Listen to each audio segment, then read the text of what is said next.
The Voice of Love masih di program Family Magazine ya, dan saat ini kita akan belajar bersama Bapak Timotius Sugeng Tanang. Bagaimana sih bekerja untuk kekekalan? Silakan Pak Tim. Yuk, ya. Ya, selamat pagi para kekasih Tuhan yang dicintai dan diberkati Tuhan.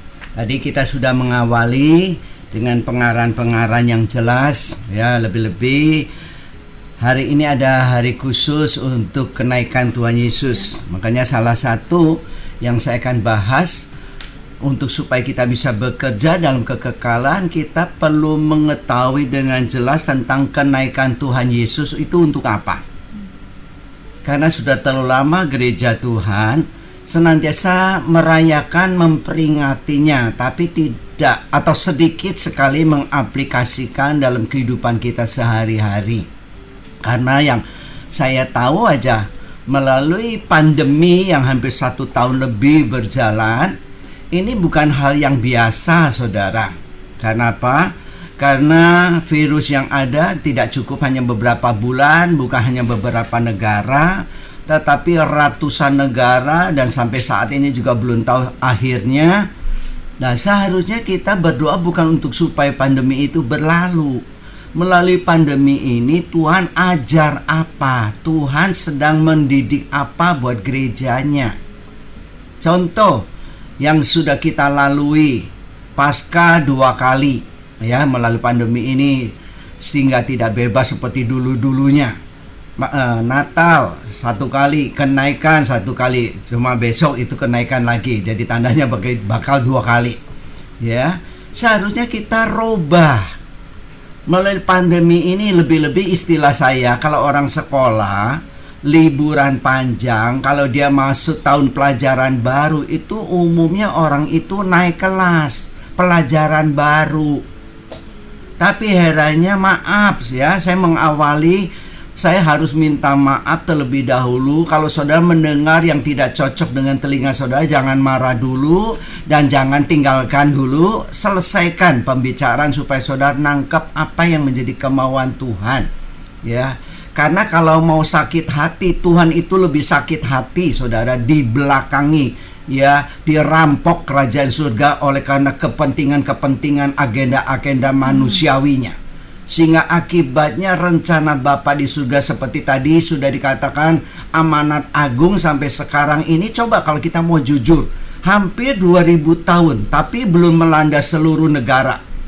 Tapi virus corona cuma berapa bulan sudah begitu berhasilnya. Saya bukan membesar-besarkan si jahatnya, tetapi fakta membuktikan lah, kalau virus saja cuma berapa bulan sudah melanda ratusan negara, mestinya Injil itu kan jauh lebih dahsyat.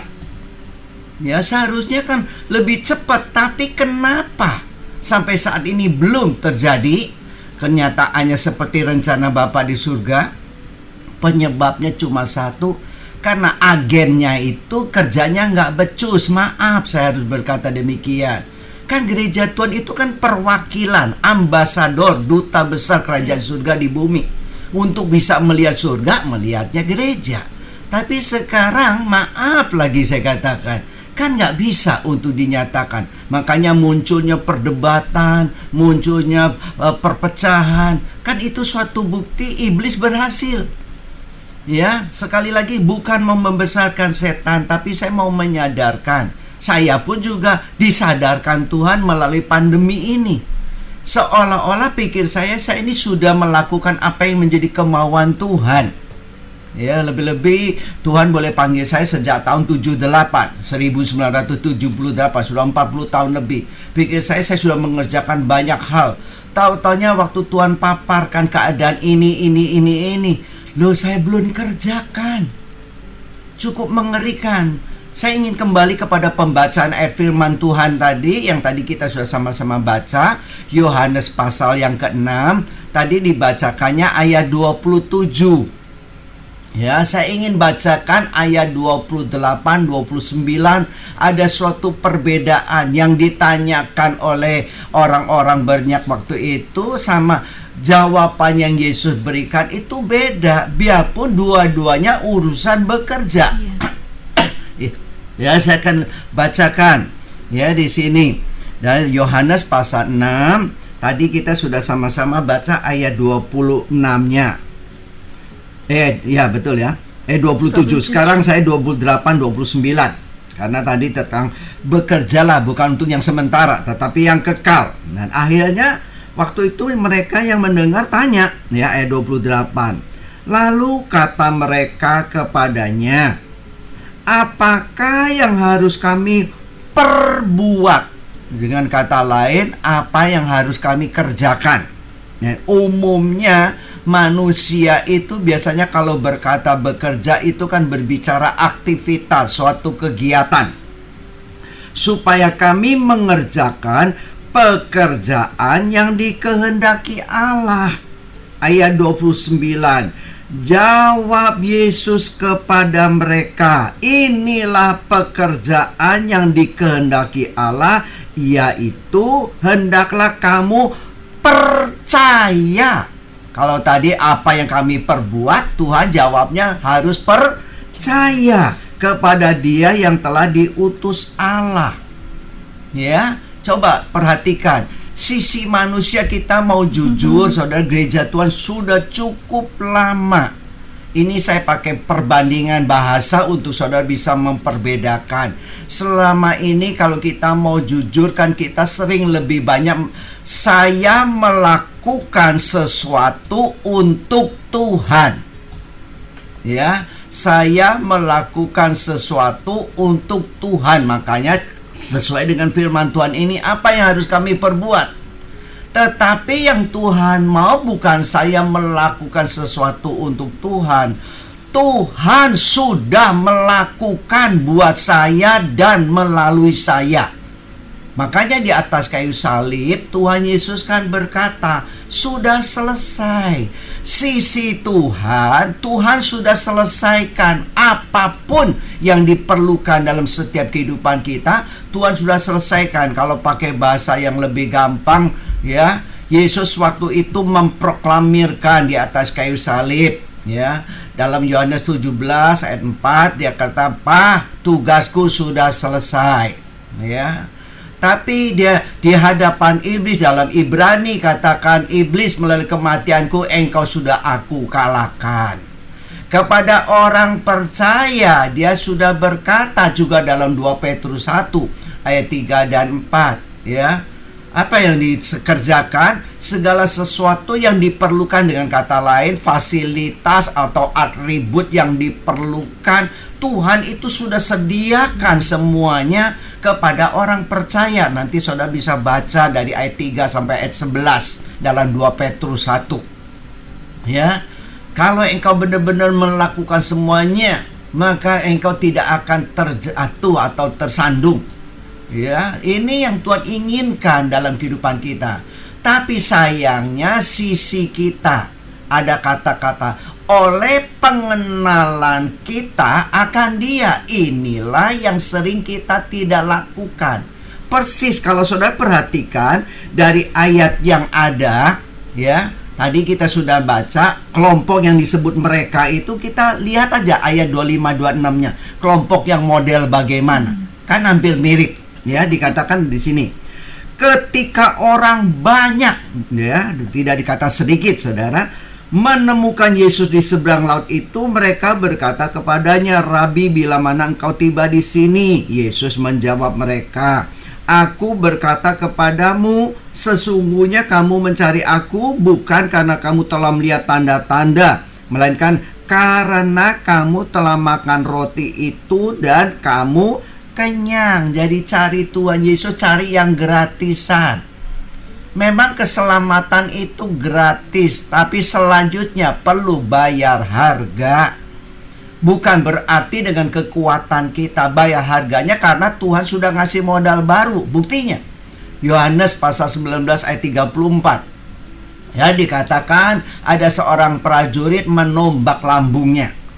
Dari lambungnya keluar darah dan air. Ya, darah itu, firman Tuhan berkata, darah itu untuk menyelesaikan dosa kita. Kalau pakai bahasa bisnis, darah itu bayar hutang yang dimana kita nggak mampu bayar. Makanya dibayari oleh Tuhan Yesus. Sampai Petrus pun berkata, ya, kita ini diselamatkan bukan oleh emas permata tetapi oleh darah Yesus, dilepaskan dari cara hidup yang sia-sia. Yes. Ya, itu dalam 1 Petrus 1 ayat 18-19. Jadi dalam hal ini saudara, Tuhan ingin mengingatkan, tapi air itu apa? Air itulah modal baru. Bukankah Yesus berkata, aku datang membawa hidup supaya kamu mempunyainya berlimpah-limpah. Kata-kata hidup di situ kan ZOE, Zoe, Sinte Sengming, hidup baru atau hayat baru. Itu modal baru. Nah, sejak awal Yesus datang, dia berbicara kepada orang beriman yang mau menjadi murid Kristus. Kita disuruh untuk mempercayai hal yang kekal, supaya waktu kita bekerja, kita bukan mengerjakan yang sementara, kita mengerjakan yang kekal juga. Tapi penyebabnya satu hal. Kenapa hubungan kita gereja Tuhan susah atau sulit? Penyebabnya cuma satu. Ya, sering kita berkata, oh iya Pak, saya nggak taat.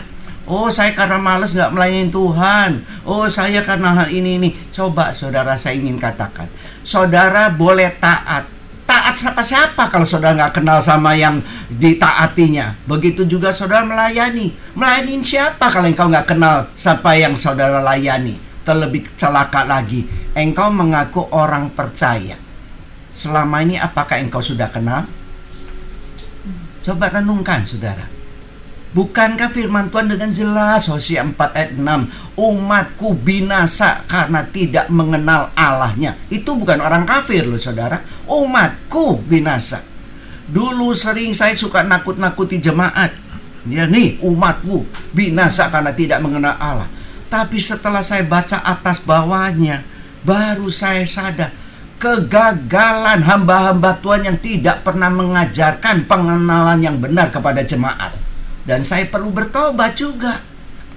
Ya, begitu juga tentang ayat Kisah 20 ayat 35, ayat terkenal.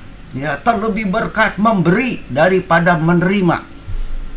Tahu-taunya waktu saya baca ayat 33, 34, tahu-taunya bukan buat jemaat, buat hamba Tuhan untuk menolong jemaat. Ini yang saudara harus ketahui. Maaf saudara, sebagai pelayan-pelayan Tuhan saya hanya untuk mengingatkan. Ya, kita ini hidup di akhir zaman, sedang disoroti jadi contoh, terlebih yang sedang seru-serunya, ya, di mass media yang ada, saudara, ya, yang kita kenal karena dia mengaku-ngaku sebagai keturunan yang keberapa itu. Jadi dalamnya kenapa? Karena dia melihat ketidakseimbangan, ya, tetapi kita tahu juga itu bukan cara yang Tuhan mau. Jadi dalam hal ini coba saudara renungkan. Jadi banyak, sering kita nuntut kepada jemaat, tapi kita nggak ngasih contoh teladan terlebih dahulu. Tetapi saya bersyukur, ya, di saat saya membaca surat-surat Paulus berkata, ikutilah teladanku, ya, seperti aku mengikuti teladan Kristus. Dia mengingatkan anak didikannya, ya, janganlah engkau merasa engkau rendah karena engkau muda, tapi jadilah teladan yang bernama Timotius. Kan saya juga saudara. Jadi benar-benar firman Tuhan itu berbicara kepada saya. Terlebih panggilan saya persis dalam 2 Timotius 4, ya. Beritakanlah waktu yang baik maupun tidak baik, dan tegurlah yang salah, tapi dengan penuh kesabaran, dengan pengajaran, ya. Dan saya tahu itu resiko, ya, kalau ada beberapa anak-anak Tuhan yang pernah tahu saya dulu, ya, saya ngerti, tapi saya bersyukur dulu rasanya menjadi lawan, tapi setelah kenal kebenaran firman Tuhan, akhirnya menjadi kawan dalam pelayanan. Ya, jadi saya bukan cari musuh, saudara. Cari satu teman aja susah, kenapa mau cari musuh? Ya, tetapi saya tetap harus menyampaikan apa yang menjadi kemauan Tuhan. Kalau saya salah, ya saya juga harus mau bertobat. Ya, karena pedang itu bermata dua. Bukan hanya kepada yang diajak bicara, tapi juga yang bicara. Jadi ini yang Tuhan ingin. Kegagalan gereja Tuhan karena pengenalan kepada Tuhan tidak benar. Ya, Tuhan bisa buktikan lagi sebelum saya ingin masuk kepada pekerjaan, ya, tentang amanat agung ini, saudara, tentang kenaikan Tuhan Yesus. Kita lihat Yohanes pasalnya yang kedua, saudara. Jadi kita temukan tadi kelompok yang tadi, yang pertama ngakunya percaya kepada Tuhan Yesus, tapi cari makan. Ini Yohanes 2, ya, ayat 23 sampai ayat 25. Jadi kata-kata banyak, ya, saya nggak nuduh, tetapi kita bisa evaluasi, ya, pada pagi hari ini, periksa diri kita. Saya tidak ngajari saudara introspeksi, ya. Bedanya apa evaluasi dan introspeksi, saudara? Kalau introspeksi kita berusaha dengan cara sendiri, dengan kekuatan sendiri. Tapi kalau kita evaluasi, membuka diri untuk Roh Kudus yang menyadarkan, untuk mengingatkan kita, karena kan temanya kan hidup dipimpin Roh Kudus. Jadi kita membuka diri, membuka kehidupan kita selama ini, perjalanan hidup kita, apa benar-benar kita masih ada di jalurnya Tuhan atau tidak. Ya, kita lihat kelompok yang kedua ini, Yohanes pasal 2, 23 sampai 25.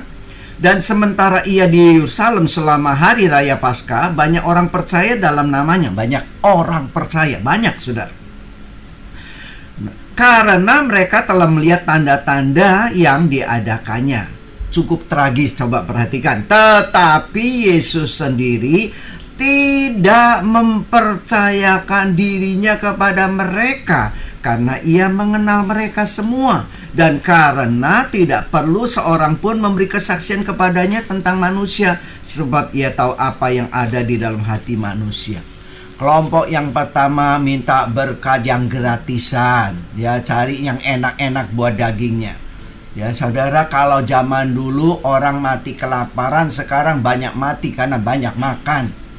Ya, toh kan kasus-kasus belakangan ini yang mati ini kan kebanyakan kan gara-gara makan.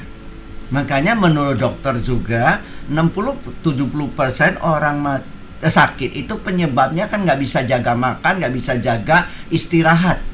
Ya, pola hidupnya nggak benar. Nah, ini yang seharusnya kita juga perlu. Itu kan pekerjaan juga, saudara, yang membawa kekekalan. Tidak tahukah kamu bahwa tubuhmu adalah bait Allah? Ya, jadi ini yang Tuhan inginkan. Ada dua kelompok yang disebut banyak orang.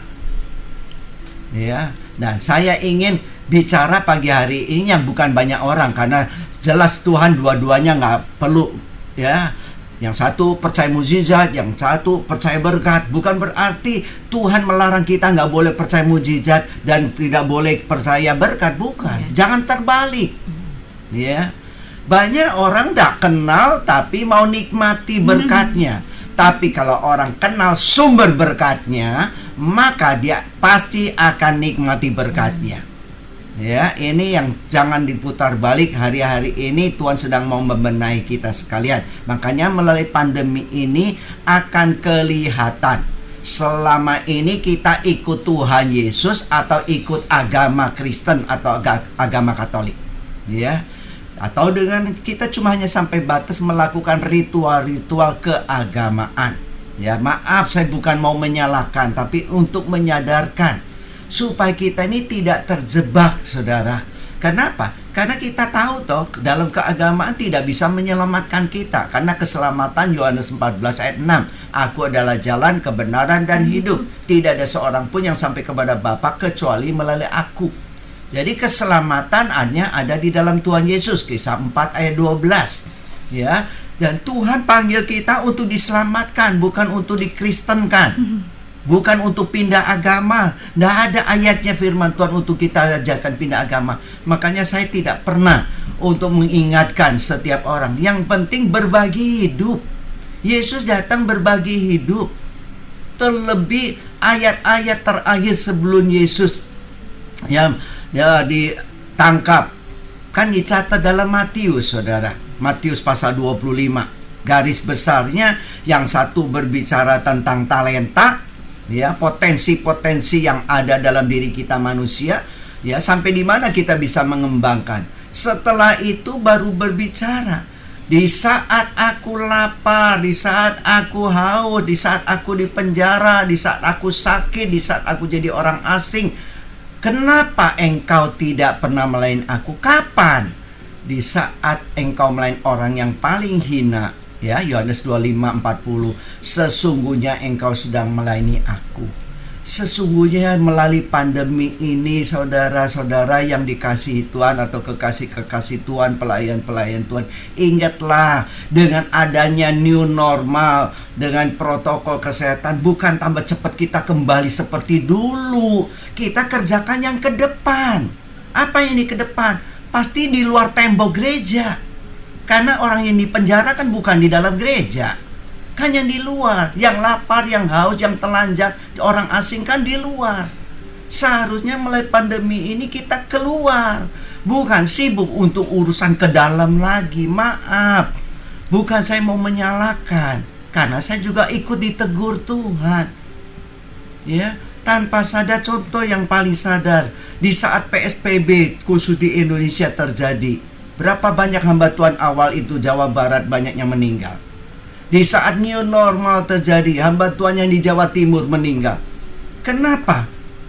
Apa Tuhan gak sanggup menolongnya? Sesungguhnya itu peringatan buat kita semuanya. Melalui pandemi ini saya sering pakai bahasa di dalam renungan pengajaran saya, Akademi COVID-19. Ya, karena di situ dididik berapa banyak anak Tuhan melalui COVID selama 14 hari. Di situ mereka menemukan hal-hal yang indah. Setelah mereka sembuh, sisi yang lain dengan plasma darah, ya toh? Jadi sisi lain jadi berkat buat orang, darahnya. Begitu sisi lain dia mendapat pewahyuan, ilham yang baru. Tapi kalau orang cuma hanya melalui virus corona selesai sembuh dan tidak tahu apa-apa, tandanya dia anggap itu suatu hal yang biasa. Karena peristiwa pandemi ini bukan hal yang biasa. Saya sering ingatkan teman-teman saya, jangan berdoa untuk virus ini berlalu. Bukan, saya setuju, bukan. Ya, kalau memang mau berlalu, pasti Tuhan sanggup. Tapi kenapa Tuhan izinkan? Karena Tuhan pakai COVID ini untuk memurnikan gereja Tuhan. Kenapa? Yang selama ini kita sudah terjebak rutinitas, supaya kita ini mengalami pembaruan. Karena rutinitas itu adanya di dalam agama. Yang ada di dalam kerohanian atau spiritual, itu pembaharuan setiap hari. Kenapa? Ratapan 3:22-23 kasih setia rahmat Tuhan selalu baru setiap pagi. Jadi melalui peristiwa ini yang istilah saya libur panjang, ya, supaya kita ini benar-benar mengerjakan ke depan, pandangan kita ke depan, bukan kembali ke belakang lagi. Supaya waktu kita bekerja itu benar-benar bekerja untuk kekekalan. Ya, melalui ini saya share sedikit, ya, apa yang Tuhan kerjakan buat saya. Dengan adanya kesulitan karena adanya online, ya, ada kendaraan yang sering dipakai untuk antar barang dan hal yang lain. Akhirnya Tuhan beri ide buat saya, ya, berbagi. Sehingga akhirnya saya sediakan sekantong beras setiap kali ada yang datang kirim atau mau kirim. Karena anak saya juga suka ngerjakan sesuatu untuk online. Saya bagikan, Pak, ini buat keluarga, Pak. Mereka begitu bersyukurnya, saudara, ya. Saya pun juga ikut senang, saudara, ya. Sampai saya bongkar-bongkar lebih-lebih di bulan puasa. Suatu saat saya tanya, karena terus terang kalau urusan online saya tidak terlalu menguasai. Jadi saya minta tolong anak saya, ada promo-promo apa di resto-resto yang ada. Akhirnya saya kata, coba bagikan ini 4 orang, ya, belanjakan 2 atau paketan yang murah bagaimana. Oh ini Pak, ada ini. Akhirnya apa yang terjadi? Saya pesan, setelah pesan, saudara kan pasti minta alamat untuk. Akhirnya anak saya katakan, bawa pulang buat keluarga, Pak, untuk buka. Karena memang saya cari jam-jam untuk buka puasa, saudara. Dan tahun lalu saya kerjakan demikian, tahun ini juga saya kerjakan. Untuk keluar, saudara. Karena di sekitar kita ini butuh sesuatu hal. Contoh Yesus saja, saudara. Yesus di saat selesai berpuasa alias lapar, iblis berani mendatangi Tuhan Yesus. Itu Yesus, saudara. Makanya orang yang lapar itu gampang dipakai iblis untuk berbuat jahat. Makanya pencurian, perampokan, kejahatan terjadi karena lapar. Nah, lapar ini kan bukan soal perut saja, lapar macam-macam, artinya kekurangan. Jadi orang berbuat jahat itu iblis bisa pakai untuk mengendalikannya, untuk memperalatnya, dan ini seharusnya kita sadar, ya. Jadi dalam hal ini untuk berbagi. Makanya sering dari dulu saya, karena saya hampir berapa tahun, 17 tahun menjadi bendahara pelayanan, pikir saya ini orang kaya, saudara, suka berbagi-bagi terus. Sampai saya mau beli rumah aja, saudara, di tengah-tengah krisis tahun 97.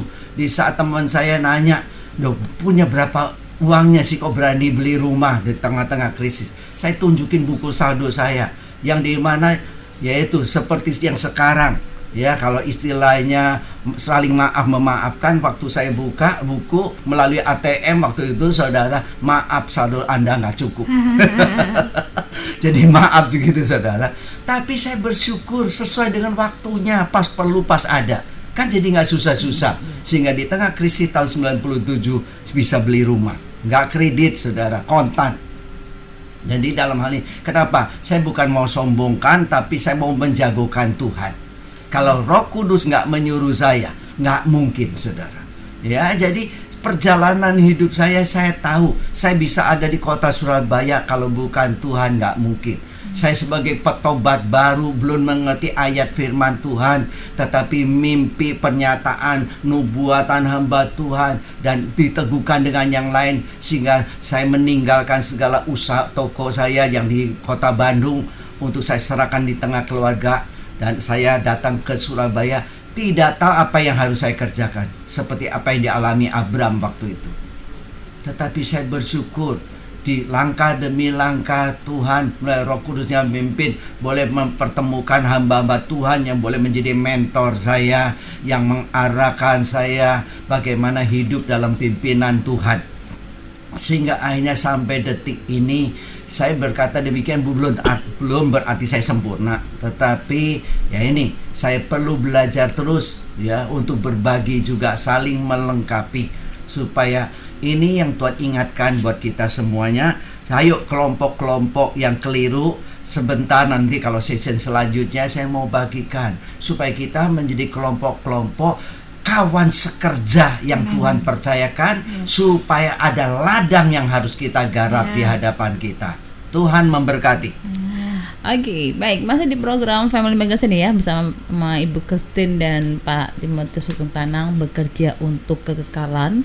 Kalau mungkin nanti di sesi terakhir ya, Anda yang mau bergabung, mau bertanya lebih detail lagi, atau mungkin mau disampaikan, sampaikan aja melalui SMS WhatsApp-nya di 0813333060.000. Bisa juga melalui telepon di 0315046000. Kami akan kembali sesaat lagi.